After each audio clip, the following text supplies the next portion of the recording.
할렐루야. 참 너무 감사합니다. 2025년 추수감사로 이렇게 풍성하게 영광 올려드리게 된 것이 참 감사한데요. 우리 옆에 있는 이 모든 것이 풍성해서만이 아니라 이 풍성의 근원이신 하나님께서 우리에게 주신 선물이라고 우리는 믿기에 감사한 것입니다. 주신 자도 여호와시고 취하신 자도 여호와십니다. 우리 외양간에 송아지가 없어도 되지요. 우리 가지에 열매가 맺지 않았어도요, 나는 여호와로 즐거워한다 그랬습니다. 하나님으로 감사한 겁니다. 하나님이 오늘 나와 함께 하시니 감사한 것이고요, 오늘 이 자리에 우리를 인도하시니 감사한 것이고, 우리 옆 사람들 한번 슬쩍 쳐다보실까요? 너무 오래 쳐다보면 힘들어 하시니까 슬쩍 보고 우리 한번 차시 앞에 보시고 이렇게 인사하지요. 참 감사합니다. 제가 별로 웃음 소리 잘 못해가지고 여러분들 어떻게 하면 이렇게 웃음을 짓게 할까? 저로 웃지 마시고 주님으로 웃으시고 또 하나님이 주신 은혜로 우리가 웃을 수 있으면 참 좋겠습니다. 오늘 2025년 추수감사주일이면서 동시에 한 해의 교회력을 마무리하는, 교회력으로는 오늘이 연말입니다. 그래서 대림절로 시작하여 성령 강림 후 24번째 주일은 왕이신 그리스도 주일입니다. 예수 우리 왕이십니다를 선포하고 다음 주일은 교회력의 시작이 되는 대림절입니다. 예수님의 오심을 기다리는, 우리 왕으로 오실 예수님을 기다리는 대림절기가 시작되어 이제 다시 우리는 신앙력, 교회력으로는 새해를 맞이하게 되는 것이죠. 영적인 이런 의미를 우리가 지니고 있는 것 굉장히 중요하다고 생각합니다. 우리는 12월에 달력이 떨어지면 한 해가 끝났다라고 생각하지만 세상 사람들도 그래요. 그런데 우리는 그 전에 먼저 우리가 신앙적으로 주님이 왕이십니다. 주님은 왕이십니다. 우리가 이 고백을 하고 그 주님 어서 오시옵소서. 주님을 기다림으로 한 해를 시작하면 그 주님 반드시 때에 기한이 이를 때에 아버지께서 우리에게 보내주시고 그 주님 다시 만나게 될 줄로 믿습니다. 그때까지 교회가 있는 거죠. 그때까지 성도들이 그 소명을 갖고 살아가는 거죠. 소명은 응답할 때 소명입니다. 사명은 순종할 때 사명인 거예요. 우리는 소명자. 그래서 이 자리에 있습니다. 주님, 제가 어떤 것으로 하나님께 영광 올려드릴까요? 사명자의 자세입니다. 사명은요, 순종으로 시작되는 거죠. 오늘 그렇게 사명으로, 그리고 그렇게 주님의 부르심 안에서 아버지의 뜻을 따라 이 땅에 오신 분 누구? 예수님. 예수님은 소명의 모범이셨고 사명자의 귀감이셨습니다. 그리고 그분은 온 세계와 온 세상을 구원하실 하나님의 아들이심으로 선포되었다는 거죠. 예수님이 왕이십니다. 그 주님이 다스리십니다. 그 하나님의 나라가 이 땅에 이루어집니다. 교회는 이것을 믿고 선포하기를 2000년이 지나고 있다는 거죠. 거짓말이면 사라졌어야 하고 사기면 드러났어야 합니다. 이건 진실이고 진리이고 진짜라는 거죠. 여러분 진짜 좋아하시죠? 이방인은 진짜예요. 그리고 진실입니다. 맞습니다. 틀리지 않아요. 예수 우리 왕. 그러나 오늘 복음서의 말씀은요, 이 왕이 참 우리의 생각과는 전혀 달라요. 다른 모습을 보여줍니다. 가장 처절하게 가장 비참한 모습으로 죽어간 한 유대인 청년 모습. 그는 왕의 모습이 아니었습니다. 죄인의 모습으로 끔찍한 죽임을 당한 사실 그대로를 오늘 복음서는 우리에게 보여주고 있습니다. 역설적이게도 이 유대인 청년의 죽음의 십자가 위에는 이렇게 쓰여져 있었어요. 유대인의 왕이라. 유대인의 왕이다. 십자가에 달려 죽은 왕 예수. 예수가 십자가에 달려 죽었는데 그가 누구라고요? 왕이시다. 그가 왕이라. 교회는 이것을 믿고 그 교회는 그 성도들은 그 사도들은 이 예수가 그리스도시다. 주님이시다. 메시아시다. 진리이시다. 진짜이시다. 오늘 그 주님을 선포했어요. 전도했습니다. 전했습니다. 오늘 이것을 날마다 묵상하며 가정에서 떡을 떼며 그리고 그 말씀을 나누기를 소홀히 하지 않았습니다. 그런데 너무 비참해요. 왕은 이런 모습 아니잖아요. 우리가 생각하고 있고 우리가 알고 있는 왕은 이런 모습 아닙니다. 너무 당혹스럽습니다. 이게 뭐지? 이건 아닌데. 왕이 뭡니까? 절대적인 힘을 갖고 있어요. 왕은 무엇입니까? 만인 지상의 자리에 있습니다. 그는 모든 사람 위에 있는 자입니다. 권세를 지녔습니다. 힘을 갖고 있습니다. 권력이 있습니다. 그 앞에 누구든지 무릎 꿇지 않을 사람이 없습니다. 복종합니다. 따라야 합니다. 통치자입니다. 권력자입니다. 절대 군주입니다. 이것이 우리가 알고 있는 왕이에요. 이게 왕의 모습입니다.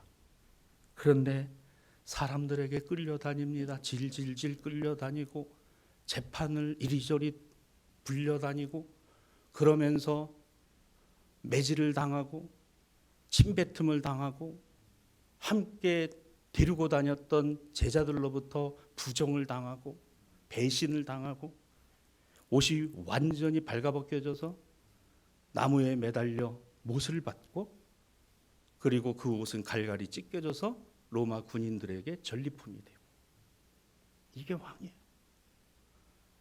나는 그런 왕 싫어요. 아유 이게 말이 됩니까?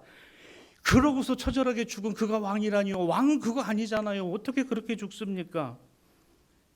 이거요. 가만히 여러분 생각해 보세요. 진짜 예수님이 왕이면요. 이 왕을 이렇게 죽였다 그러면 이건 뭡니까? 이건 내란이에요. 이거 반란입니다. 그렇죠? 이거 역모예요. 역모다. 진짜 왕을 이렇게 질질 끌고 가가지고 그래서 십자가에서 죽였으면 이건 반란이에요. 그러나 가짜 왕이라면 가짜 왕임을 드러낸 것이라면 그 가짜 노릇을 진짜처럼 한 죄를 받는 뭐예요? 당연한 죄책이고 형벌인 겁니다. 잘 들으세요 여러분. 오늘 설교의 핵심이 이겁니다. 진짜 왕이시라면 이건 반란이에요. 이건 모반입니다. 이건 반역입니다. 이건 역모예요. 가짜 왕이라면, 예수님이 가짜라면 이건 그 가짜 노릇을 한 것에 대한 형벌이고 죄책이고 당연히 사형입니다. 그렇겠죠?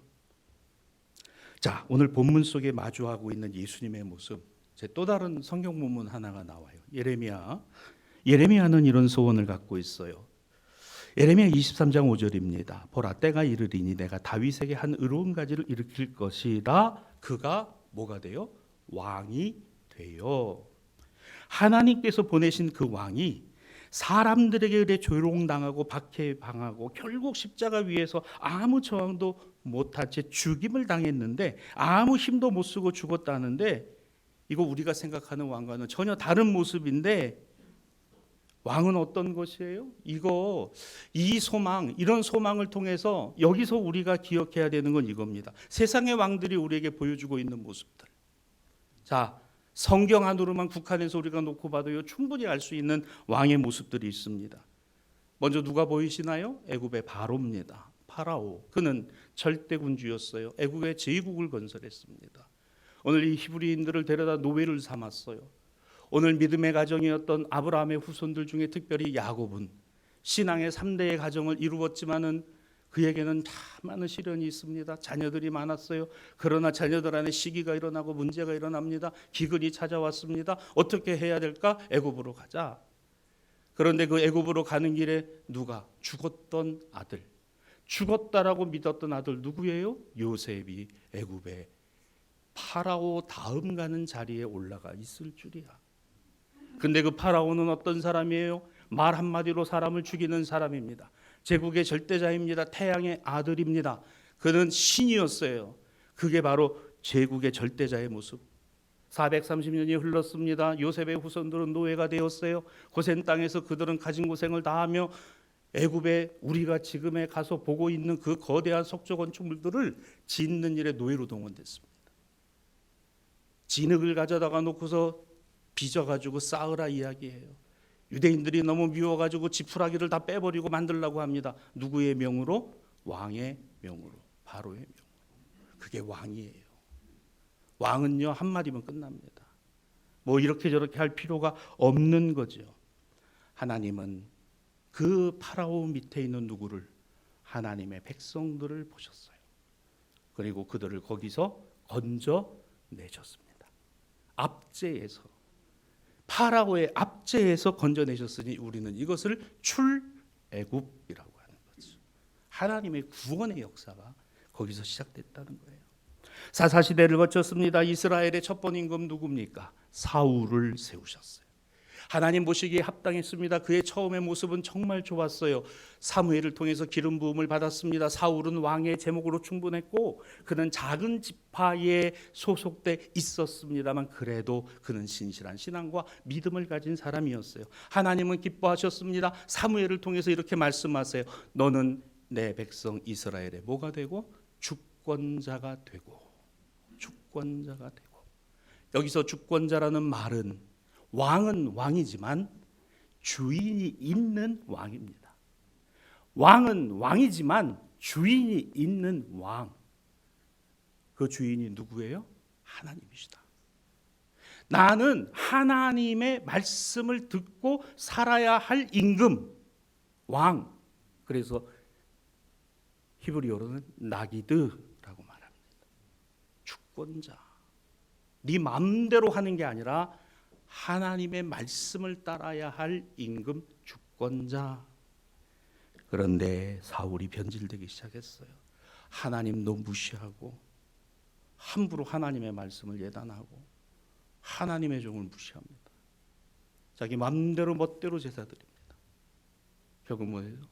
그는 나기드의 길을 간 게 아니라 멜레크의 길을 갔어요. 멜렉이 뭐예요? 왕입니다. 몰록이라고 하는 이방신의 이름에서 온 멜렉은 절대 군주예요. 내 위에 하나님 없다. 내 위에 주인은 없다. 내가 주인이야. 내가 세상의 주인이야. 뭘 주니까? 권력을 주니까, 돈을 주니까, 물질을 주니까 자기가 하나님인 줄 알아요. 이게 사울의 변질이었어요. 그래서 하나님은 사울을 어떻게 하세요? 버리십니다. 그런데 사실은 하나님이 사울을 버리신 게 아니라 사울이 하나님을 이미 버린 거예요. 이게 인간 왕의 모습이었어요. 다윗을 하나님이 세우셨습니다. 다윗은 정말 보잘것없었어요. 그는 양치기 목동에 불과했습니다. 집안에서도 저 끝에 있는 서열의 아들일 뿐이었어요. 그는 양치는 일을 그는 천직으로 알고 살았지만 그에게 기름 부음이 되었고 하나님은 그를 이스라엘의 두 번째 임금으로 세우셨는데 다윗도 하나님 앞에서 그러나 그도 기질이 있었어요. 성질이 있었습니다. 그는 아비가일이 아니었다면 정말 살인의 죄를 저지를 수도 있었어요. 그에게는 밧세바의 문제가 있었습니다. 그리고 그는 함부로 하나님의 인구를 조사하는 죄를 범하기도 했습니다. 오늘 다윗에게는 온전한 모습만이 있었던 것이 아니라 부족한 모습들이 얼마나 많았는지 몰라요. 그럼에도 불구하고 하나님은 이 다윗을 사랑하셨으니 왜? 다윗은 나기드의 길이 무엇이다라는 걸 알고 있었고 그는 그 길에서 벗어나지 않으려고 얼마나 하나님 앞에 자기 자신을 드러냈는지 몰라요. 여러분, 세상에 나를 드러내는 일은 우리가 익숙하지만 하나님 앞에 내 자신을 드러내는 일은 참 소홀하다는 게 우리 자신의 모습인지도 모릅니다. 근데 다윗은 그것에 부끄러움이 없었어요. 하나님, 저는 이런 사람이에요. 하나님, 저는 이래요. 하나님, 그런 저를 불쌍히 여겨주세요. 그러니까 이 사울과 다른 다윗의 모습은 어떤 모습이에요? 멜렉의 길을 간 게 아니라, 절대 군주의 길을 간 게 아니라 그는 종의 길을 가고 주권자의 길을 가고 싶어 했다. 그의 마지막 기도가 뭡니까? 여호와여, 주의 종의 집이 영원히 복을 받게 하옵소서. 하나님, 저를 보시지 말고 저의 이 신앙과 믿음으로 우리의 이 가게와 가문이 하나님께 영원히 복을 받게 하옵소서. 그 유명한 다윗의 기도가 나오잖아요. 여러분, 이 다윗이 결국은 예레미야, 오늘 23장 5절 다시 한번 열어봐 주세요. 에레미야는 그 선지자 시대에 그리고 많은 왕조의 시대 가운데서 때가 이르면 다윗에게서 한 의로운 가지가 날 것이다. 그나마 다윗이 완전해서 완벽해서 온전해서 아니에요. 그는 하나님 앞에 자기 자신을 있는 그대로, 주님 제가 절대 군주의 길을 가지 않게 하세요. 주님 제가 하나님의 말씀에 순종하는 종의 길을 가기를 원합니다. 언약궤를 옮기고 싶었지만 그는 그게 욕심이었다는 걸 알았어요. 오늘 그러면서 우사의 비극이 일어나지 않아요. 오늘 그에게는 이것은 사람의 방법으로 되는 것이 아니다. 오늘 그에게는 그런 은혜가 있었습니다. 인구조사에 관하여서도 그는 통회하고 자복했죠. 하나님 앞에 자기 자신이 어떤 삶인가 어떤 모습인가를 너무나 잘 알고 보여줬다는 것이에요. 그래서 다윗의 가지에서, 그래서 다윗의 후손 안에서 온전하시고 할렐루야, 완전하시고 할렐루야, 죄 없으시고 할렐루야, 완벽하신 왕을 허락하셨으니 그가 예수 그리스도시다.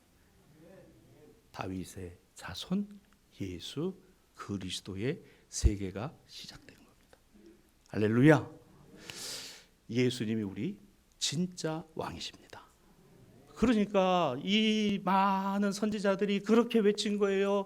북왕국 이스라엘이나 남왕국 왕들에게 대해서 너희들 그렇게 하면 안 돼. 너희들이 왜 절대 군주를 가는 거야? 하나님이 두렵지 않아? 백성들을 위하지 않는 왕이 무슨 왕이야? 너희가 이방신을 섬기면서 어떻게 하나님께 제사 드릴 수 있어? 그렇게 예언자들이 선지자들이 이야기를 해도 들은 척도 안 하는 거예요.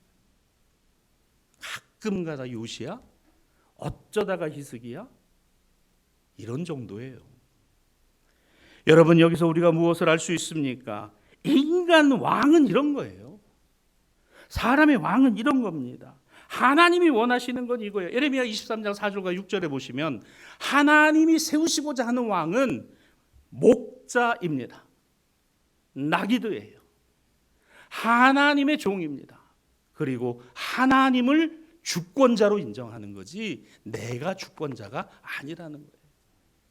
권력을 쥐었다고, 권세를 가졌다고, 권좌에 앉았다고, 돈을 좀 갖고 있다고, 물질이 좀 있다고 자기가 절대자가 되고 절대군주가 되면 그게 바로 교만이고 우상입니다. 오늘 성경은 우리에게 이것을 정확히 보여주죠. 이어지는 6절은 그의 날에 유다는 구원을 받고 이스라엘은 평안히 살 것이니, 에레미야는 예언합니다. 그런 왕이 이 땅에 오신다. 그런 왕이 이 땅에 오신다. 그 왕이 우리에게 오셨으니 곧 나사렛 예수 그리스도시다. 그래서 아멘을 했는데 꼴랑 그냥 십자가에서 그렇게 죽으셨어요. 이건 말이 안 되잖아요. 어떻게 그럴 수 있는 거야? 그런 왕으로 오셨다며, 야 이거는 아니잖아. 이거 아닌 거 아닐까? 이거 분명히 이거 실패 아닐까?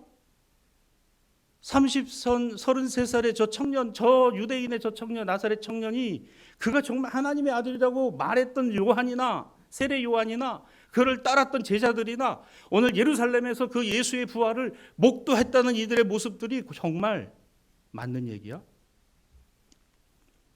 아수르의 제국도, 바벨론의 제국도, 페르시아의 제국도, 헬라의 제국도, 예수님과 초대교회 당시에 로마의 제국도 권력이 있었습니다. 권좌에 앉은 이들이 있었어요. 오늘 그들은 힘이었습니다. 능력이었습니다. 그게 더 현실적이잖아요. 그런데 초라하게 십자가에서 저기서 못 박혀서 피 철철 흘리고 옷 홀딱 벗겨져 가지고 그렇게 죽은 그 사람이 그리스도다. 하나님의 아들이야. 왕이야. 믿어. 믿으세요, 여러분? 힘없는데? 능력 안 보이는데? 왜 저기 올라가겠어요? 왜 저기서 계셔야 되는 거예요? 예수님 제자들도 그랬습니다. 그들이 예수님 따라다녔지만 그들에게는 결코 이거 생각하지 않았어요. 이런 일이 일어나서는 안 된다고 생각한 겁니다. 마가복음 10장 36절로 37절의 제자들은 이렇게 얘기했죠. 주님, 영광 가운데 저희들을 하나는 좌편에 하나는 우편에 세워주세요. 이게 무슨 말입니까? 주님, 권력 좀 나눕시다. 주님 왕이세요? 뭐 그런 것 같긴 한데 제가 따라다니면 좀 보상을 해주세요. 좀 오른쪽에 왼쪽에 좀 그래서 좀 뭐 우리도 좀 권력도 쥐고 좀 그랬으면 좋겠습니다. 누구 생각? 제자들의 생각. 제자들이 누굽니까? 예수님과 함께 밥 먹고 예수님과 함께 자고 예수님과 함께 동행하고 예수님의 말씀을 듣고 예수님께 아멘한 사람들이에요. 근데 그들은 이런 생각하고 있는 거지. 웬 십자가? 그거는 3번이나 십자가 말씀하시니까 3번이나 화를 내고 아니다라고 얘기한 게 베드로와 제자들입니다. 왜? 내 생각과 달라. 내가 아는 왕은 그런 거 아니야. 내가 아는 권력은 그런 거 아니야. 오늘날 시민민주주의 체제가 정교하게 만들어져 있습니다. 여전히 왕이 되고 싶은 권력자가 있어요. 모든 권세와 능력을 한 손에 쥐고 자신만의 세상을 꿈꾸고 법치를 부정하고 무력과 힘에 의한 영속적인 권자를 틀어지고 싶은 욕망 앞에서 보기에도 부끄럽고 참담하고 추한 민낯을 여지없이 드러내주고 있는 모습이 전혀 낯설지 않잖아요. 또 있어요. 그런 절대 권력을 비판하면서 자기 자신도 그런 절대적인 권력자가 되고 싶어서 야망이 꿈틀거리고 그런 권력을 획득하겠다고 세상을 지옥으로 만드는 그런 모습들이 우리에게 익숙하잖아요. 예수 오신 다음부터 세상은 바뀌지 않았습니다. 예수 오신 다음부터 세상이 바뀌어야 된다는 사실만이 분명해진 거예요. 예수님 오신 다음부터 권력자들이 달라진 게 아니에요. 예수님 오신 다음부터 예수님만이 진짜 임금이시다라는 왕이시다는 사실을 더 정확하게 보여주고 있다는 겁니다. 무슨 말입니까? 완전히 우리의 생각과 우리의 뜻을 어긋나게 하는 것입니다. 마가복음 10장 42절과 45절은 예수님께서 이렇게 말씀하시죠. 이방인의 집권자들이 그들을 임의로 주관하고 고관들이 그들에게 권세를 부리는 줄을 너희가 알지? 그러면 인자가 온 것은 뭐냐? 자기 목숨을 많은 사람들에게 대속물로 주려 하십니다. 지금 우리 교인들은 성도들께서는 아멘을 하셨잖아. 이 말씀에 베드로를 위한 제자들은 아멘 안 했습니다. 무슨 말씀인지도 몰랐어요. 왜 그럴까? 생각이 달라요. 성도 여러분, 예수를 믿고 신앙과 믿음을 갖는다는 것은 나의 생각에 주님의 뜻을 일치시키는 게 아닙니다. 주님의 뜻에 나의 생각을 일치시키려고 해야 된다는 거예요. 주님, 제가 생각하는 게 맞을까요? 주님, 제가 이렇게 기도하는 게 맞을까요? 주님, 제가 이 길을 가려고 하는 게 이게 맞을까요? 주님, 제가 이렇게 생각하는 것이 맞을까요? 끊임없이 인간이 되신 왕입니다. 그렇습니다. 인간이 되신 왕. 왕이 되고자 한 인간은 실패했지만 인간이 되신 왕은 실패하지 않으셨습니다. 다시 말씀드릴게요. 왕이 되고 싶은 인간은 세상의 천지지만 인간이 되신 왕은 천지의 유일한 이름 예수뿐입니다. 이게 진리예요. 보세요, 앞으로 더 그런 세상의 권력자들과 권세자들이 더 치밀하고 정교하게 자신들의 기득권을 유지하고 자신들의 권력을 유지하기 위해서 별의별 일 다 해갈 겁니다. 그게 세상이에요. 그게 왕이 되고 싶은 인간의 탐욕과 욕망의 실체입니다. 그런데 인간이 되신 왕은 자기 자신을 세상의 제물로 내놓으신 왕이었다. 그는 모든 사람을 끌어안으시고 구원에 이르도록 이끌어 주실 능력의 하나님이시고 그는 세상 천지에 널린 이름이 아니라 유일한 이름이니 다른 이름으로 우리에게 구원 얻을 이름을 주신 일은 없습니다. 그 예수 십자가에 달리신 그가 우리의 왕이십니다. 사랑하는 성도 여러분, 오늘 이것이 우리가 회복되어야 될 신앙과 믿음의 모습입니다. 첫 번째 아담은 죄로 말미암아 하나님과 끝났어요. 제2 아담이신 예수께서는 이 땅에 오셔서 죄인된 우리를 위하여 죄 없으신 그가 십자가에서 죽으신 겁니다. 그러므로 사람들은 가짜 왕을 죽인 게 아니라 진짜 왕을 죽인 거예요. 2000년 전에 사람들은 진짜 왕을 죽인 겁니다. 이거는 영모입니다. 이것은 반란입니다. 이것은 반역입니다. 여기서 돌이켜야 회개입니다. 여기서 나와야 구원인 거예요. 여기에서 그 왕이 진짜시다라고 회개해야 구원인 겁니다. 주님, 내가 진짜 하나님을 봅니다.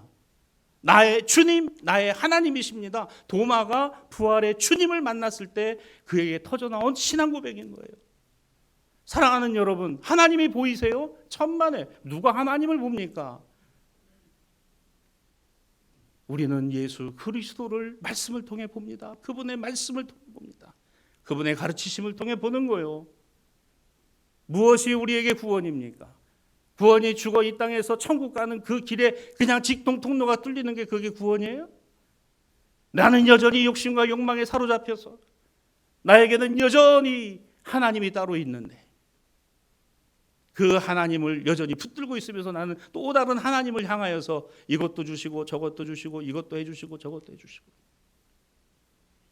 다 주셨는데 뭘 또 주신다? 뭘 또 주셔야 하나?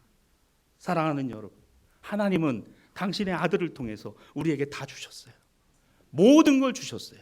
온전히 주셨어요. 우린 그거면 되는 겁니다. 따라합시다. 나는 예수님이면 됩니다. 주님, 오늘도 하루를 시작합니다. 나는 주님이면 되겠습니다. 주님, 나는 오늘 이 한 해를 마무리하면서 아쉬운 것도 있고 부족한 것도 있어요. 그러나 내년에도 주님이 함께 하실 걸 내가 믿으니까 나는 주님이면 됩니다. 그래서 찬송을 부르고, 그래서 기도의 용기를 얻고, 그래서 주일도 그냥 예배 안 빠지려고 말이죠. 10분 전에 교회 와서 앉아 있으시고. 할렐루야. 그렇다고 여러분 좀 늦게 오신 분들 제가 뭐라는 게 아니에요. 그런 마음으로 나는 누구면 됩니다? 예수님이면 됩니다. 신천지가 와서 말해도 웃기지 마. 나는 예수님이면 돼. 여러분, 이게 우리 신앙과 믿음이요. 오늘 제2 독서의 말씀입니다. 골로새서 1장 13절로 14절은 사도 바울이 이렇게 우리에게 이야기를 하죠. 여러분, 이 말씀을 잘 우리 마음에 새겨 보십시다. 예수께서 우리를 흑암의 권세에서 건져내시고 그의 사랑의 아들의 나라로 하나님께서 옮겨주셨으니 아들이신 예수 안에 우리가 속량을 입고 곧 죄 사함을 얻었도다. 할렐루야. 얼마나 감사한지 몰라.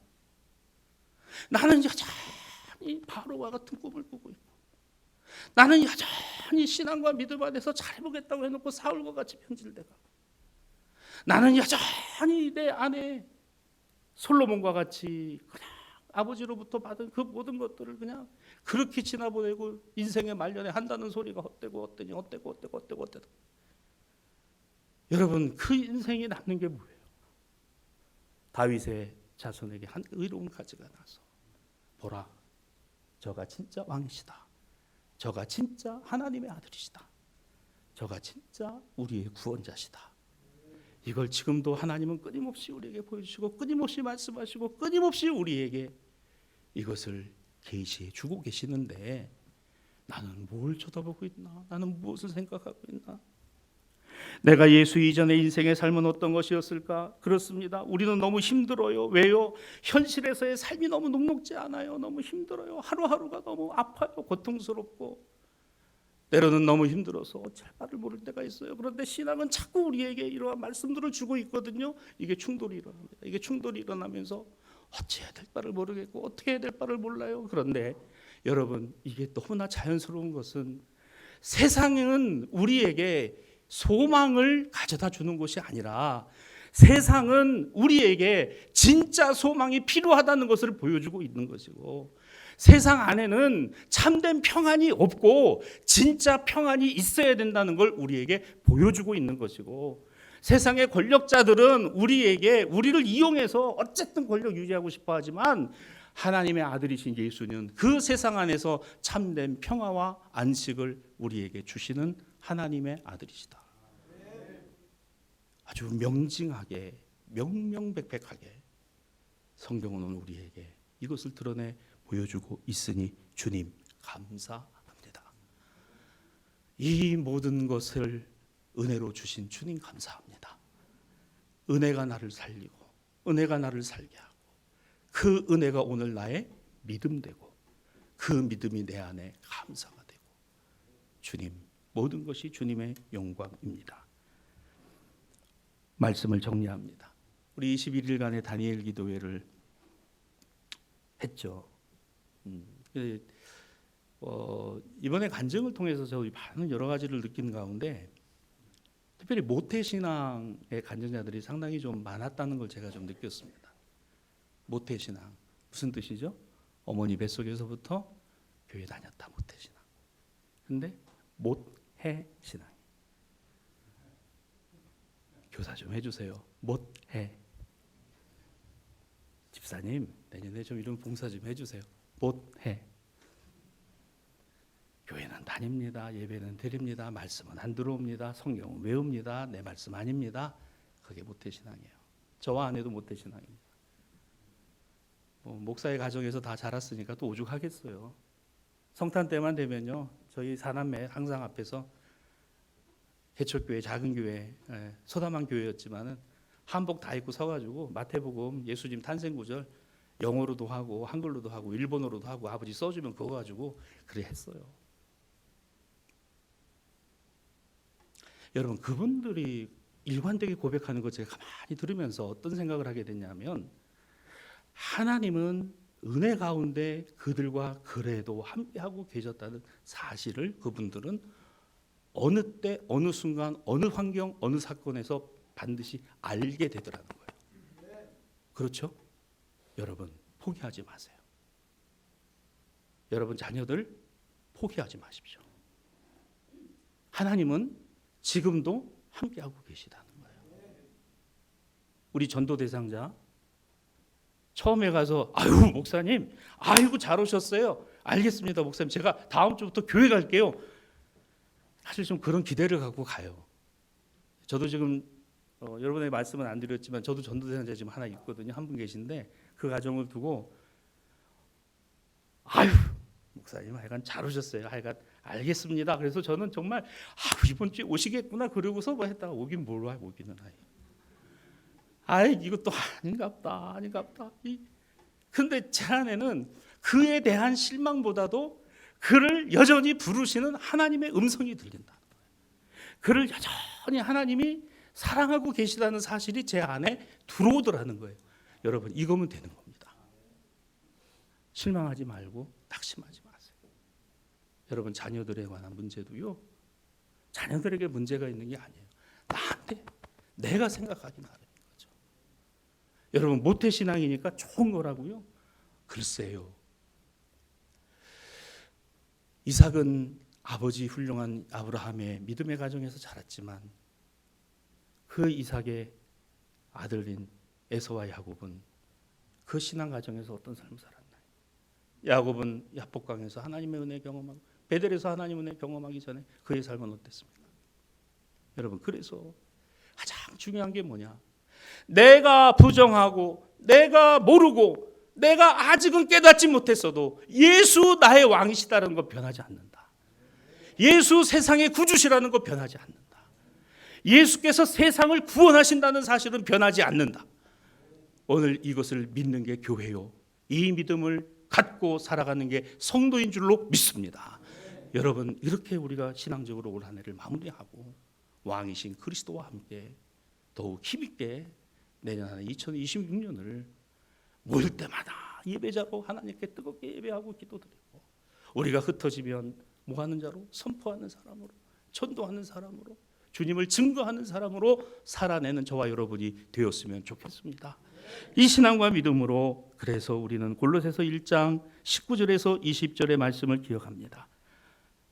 모든 충만으로 예수 안에 거하시며 그의 십자가의 피로 화평을 이루시며 그로 말미암아 자기와 화목하게 하심을 기뻐하신다.